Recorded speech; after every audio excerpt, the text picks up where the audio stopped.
میں بقدر نصاب زکوٰۃ حقیقت آپ کے سامنے رکھتا ہوں۔ 97.5% میں کہنا چاہتا ہوں، لیکن وہی شورش کشمیری کا شعر کہ افسوس 100,000 سخنہائے گفتنی، خوف فساد خلق سے نہ گفتہ رہ گئے۔ رہا یہ سوال کہ مجھے گرفتار کیوں نہیں کرتا۔ ناظرین کرام، میری فائل اتنی دبیز، اتنی موٹی اور ان کے لیے اتنی خوفناک ہے کہ اس فائل میں اب کیا بھریں گے یہ، اور اس فائل سے متعلقہ اس شخص کو اب کس بھٹی میں ڈالیں گے، پہلے جس میں نہیں ڈالا، اور جواب بھی لیا ہے۔ آئے تھے مجھے لینے کے لیے، رات کے 2 بجے کا وقت تھا، میں اسی ٹیبل پہ بیٹھا پڑھ رہا تھا، بیل ہوئی۔ وہ اس لیے کہ مجھے اپنے وطن سے محبت ہے۔ آپ مجھ سے پوچھتے ہیں اور مجھے مشورہ دیتے ہیں کہ میں دستکش ہو جاؤں، دستبردار ہو جاؤں، چھپ جاؤں، یا کچھ بھی نہ کروں، کہ تھوڑا سا نرمی اختیار کر لوں۔ میں بتا رہا ہوں اللہ کو گواہ کر کے جو میں کہنا چاہتا ہوں وہ 97.5%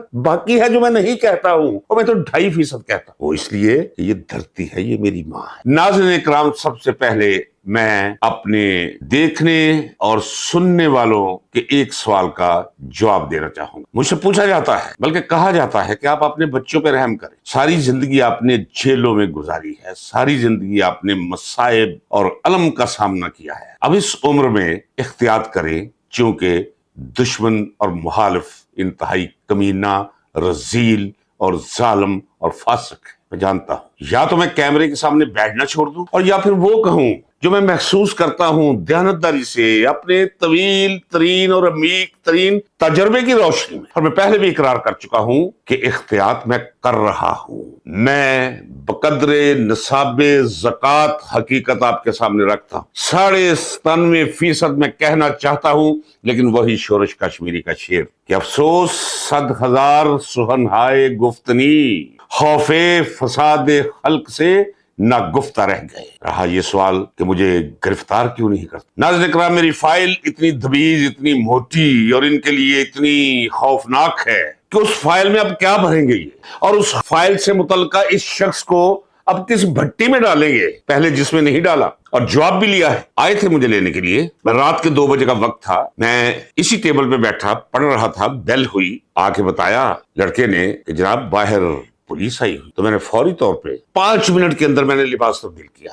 سردی تھی، بارش تھی اس دن، اور چلا گیا باہر۔ السلام علیکم، جی آپ چلے ہمارے ساتھ۔ میں نے کہا پہلے کوئی چائے پیو، کھانا کھاؤ، یہ کوئی پہلی دفعہ نہیں ہے، اور گزشتہ 55 سالوں میں کم از کم 55 دفعہ یہ واقعہ نہیں تو کم از کم نصف 55 دفعہ تو ہو چکا ہے۔ تو آپ کے ساتھ مجھے کوئی گلہ نہیں، کوئی شکوہ نہیں، نہ میں نے آپ کا کچھ بگاڑا ہے، نہ آپ کی میرے ساتھ کوئی دشمنی ہے۔ آپ میری دہلیز پہ آئے ہیں، بیٹھے چائے پیے ہو، انہوں نے کہا جی چلے ہمارے ساتھ، چلے گئے۔ غالب کا شعر ہے، تھی خبر گرم کے غالب کے اڑیں گے پرزے، تھی خبر گرم کے غالب کے اڑیں گے پرزے، دیکھنے ہم بھی گئے پہ تماشا نہ ہوا۔ یا غالب کا ایک شعر، اور آپ کی سماعت کی نظر اچھا ہے، اتنی خوش گفتگو کے درمیان کوئی شعر و شاعری بھی جاری رہنی چاہیے۔ غالب فرماتے ہیں، جذبہ بے اختیار شوق دیکھا چاہیے، جذبہ بے اختیار شوق دیکھا چاہیے، سینہ شمشیر سے باہر ہے دم شمشیر کا۔ اور جب کوئی مرنے کے لیے میدان میں آ جائے کہ آؤ بھی مارو مجھے، مرنے کے لیے میں تیار ہوں، تو تلوار بدست جب آگے بڑھتا ہے تو تلوار کے سانس پھول جاتے ہیں جناب۔ مارا اسے جاتا ہے جو بھاگتا ہے آگے، پیچھے چڑھ کے مارتے ہیں اگلے،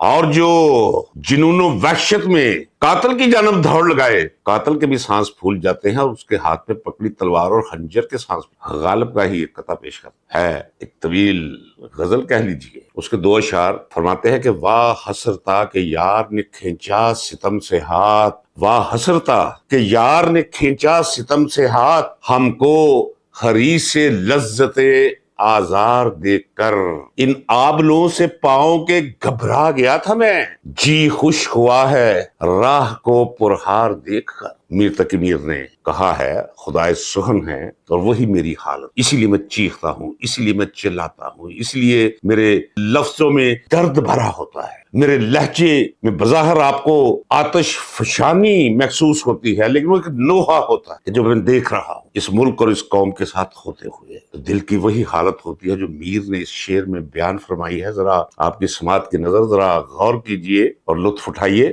فرماتے ہیں، دل کی آبادی کی اس حد ہے خرابی کے نقش، دل کی آبادی کی اس حد ہے خرابی کے نہ پوچھ، جانا جاتا ہے کہ اس راہ سے لشکر نکلا۔ وہ جو وحشی لشکر ہلاک کوہان چنگیز خان کے، نادر شاہ درانی، احمد شاہ ابدالی، وہ جب بستیوں سے گزرا کرتے تھے تو وہاں لاشیں ہوتی تھی، دھول اڑتی تھی، خاموشی، سکوت، وحشت، دہشت۔ وہی حالت اس ملک کے حالات دیکھ کر میرے دل کی ہے۔ وہ اس لیے کہ مجھے اپنے وطن سے محبت ہے۔ آپ مجھ سے پوچھتے ہیں اور مجھے مشورہ دیتے ہیں کہ میں دستکش ہو جاؤں، دستبردار ہو جاؤں، چھپ جاؤں یا کچھ بھی نہ کروں، کہ تھوڑا سا نرمی اختیار کر لوں۔ میں بتا رہا ہوں اللہ کو گواہ کر کے جو میں کہنا چاہتا ہوں وہ 97.5% باقی ہے جو میں نہیں کہتا ہوں، اور میں تو 2.5% کہتا ہوں۔ وہ اس لیے کہ یہ دھرتی ہے، یہ میری ماں ہے۔ احمد سلیم کا قطعہ سن لیجئے، یہ دھرتی میری ماں ہے، اس کی عزت مجھ کو پیاری ہے، میں اس کا سر چھپانے کے لیے چادر بناتا ہوں،